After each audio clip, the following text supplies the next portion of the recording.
आखिर दुनिया को इलेक्ट्रिसिटी दी किसने, थॉमस एडिसन या फिर निकोला टेस्ला? 19वीं और 20वीं सदी के एक ऐसे महान साइंटिस्ट जिनका नाम दुनिया ने ऑलमोस्ट भुला दिया।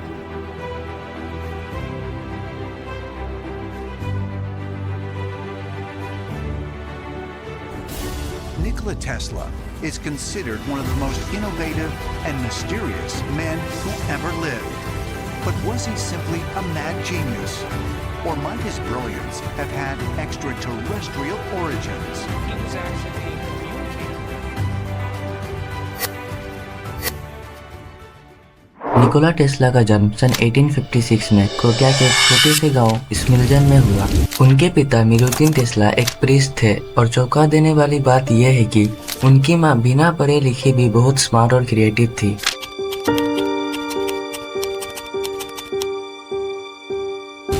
टेस्ला के जन्म के दौरान स्मिल्जन में बड़ी खतरनाक थंडरस्टॉर्म आई हुई थी। उनकी जो मिडवाइफ थी, मिडवाइफ यानी डिलीवरी के टाइम जो मदर की हेल्प करती है, उन्होंने यह तक कह दिया कि he will be a child of darkness. और तभी टेस्ला की मां ने वो लाइन कही जो बाद में उनकी पूरी जिंदगी का सच बन गई, he will be a man of light.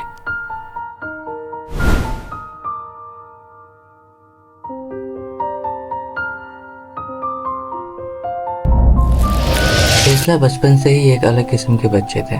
Numbers, calculations, machines, ये सब उसके लिए गेम जैसा था। टेस्ला ने अपनी प्राइमरी एजुकेशन स्मिल्जन और गोस्पिक में कंप्लीट की। स्कूल में वो जर्मन, मैथ्स और साइंस में सबसे आगे रहते थे। टेस्ला के बड़े भाई डेन टेस्ला भी बड़े स्मार्ट, टैलेंटेड और घर के एक फेवरेट स्टूडेंट थे। पर एक दिन डेन की हॉर्स राइडिंग के जरिए गिर के डेथ हो गई। डेन की मौत के बाद निकोला एक गहरे ट्रॉमा में चले गए। वो बीमार पड़ने लगे, कमजोर होते गए, लेकिन एक चीज उसने कभी नहीं छोड़ी, अपनी इमेजिनेशन और अपने ड्रीम्स। बीमारी के दौरान जब वो अपने बेड पर लेटे हुए थे, उसी वक्त उन्होंने अपने पिता से कहा कि I will become an engineer and I will be world famous for my inventions. पर उनके पिता चाहते थे कि वो उनकी ही तरह एक प्रीस्ट बने। Who will become a priest? Tesla के बहुत रिक्वेस्ट के बाद उनके पिताजी ने उन्हें इंजीनियर बनने की अनुमति दे दी। Yes. Fine. You can be whatever you want to be.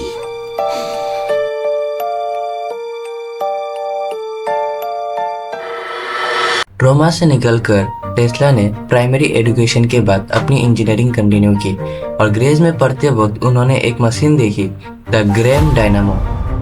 Graeme dynamo basically एक इलेक्ट्रिकल जनरेटर है जो कि डायरेक्ट करंट प्रोड्यूस करता है।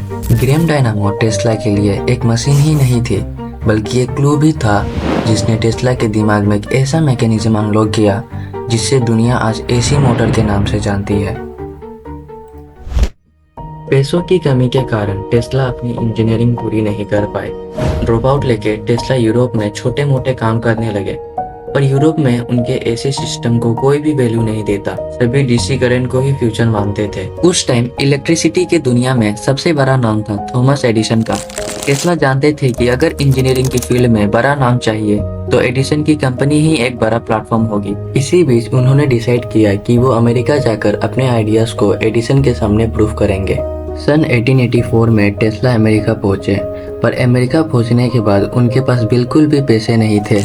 पर उनके यूरोप वाले बॉस चार्ल्स बैचलर ने एडिसन को एक लेटर दिया था जिसमें लिखा था, I know 2 great men and you are one of them.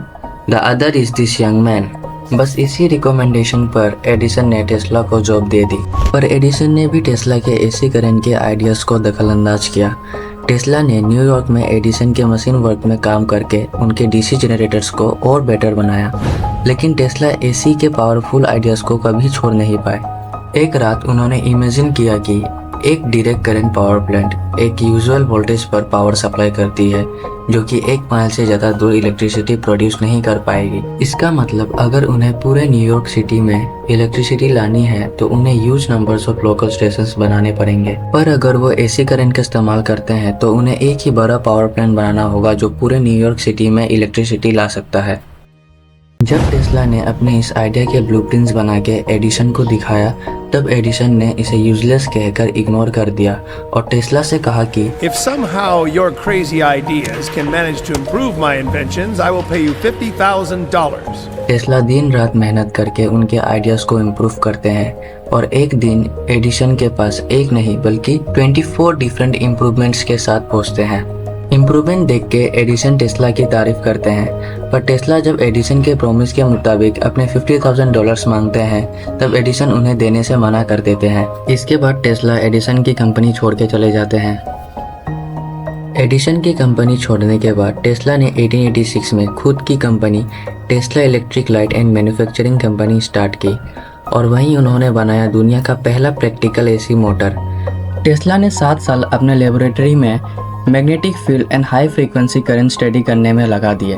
Tesla के वर्क को देखकर the American institute of mechanical engineers ने उन्हें इनवाइट किया अपने इन्वेंशंस को उस टाइम के सबसे बड़े साइंटिस्ट और इंजीनियर्स के सामने पेश करने के लिए। Working lamps without wire, I lit lamps simply by putting them in an alternating electromagnetic field. I showed how to transmit electricity without wires. हाथ के थ्रू इलेक्ट्रिसिटी पास करना। It was a huge success.